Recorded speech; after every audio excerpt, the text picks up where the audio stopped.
My name is Bill Stevens. I live in Newtown. My 5th grade daughter was in lockdown on December 14, 2012. Unfortunately, her classmate's little sister was murdered in Sandy Hook that day when lockdown and 911 weren't enough to protect her from an evil person. Not protect her from an assault rifle or some type of inanimate object, but from an evil person. Quite different from the elaborate security you all enjoy here at the Capitol. It was fun getting frisks on the way in. I'm not here to cite crime statistics, lives saved with a gun, or the economic impact of the proposed asinine legislation, some of these gun control bills you have proposed. I will, however, read from the Connecticut State Constitution. Section 15 reads very clearly, we all know what the Second Amendment says, but Section 15 in the state constitution says very clearly, every citizen has a right to bear arms in defense of himself and the state. There's no registration, there's no permitting, there's no background checks. It's quite clear. I'm frankly shocked by some of the testimony today.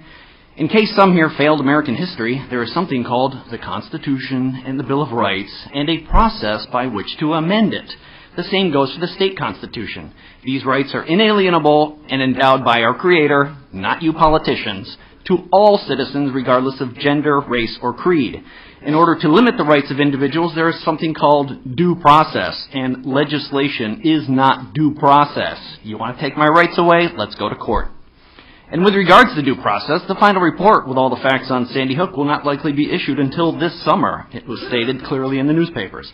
How can any legislation be passed in good faith or good conscience without all the facts? Again, gun ownership is a constitutional right, but it's not for everyone. That's okay, and shouldn't make gun owners suspects regardless of how many guns they have or how much ammunition they may have. My guns are not dangerous. They are at home, locked up, collecting dust and cat hair.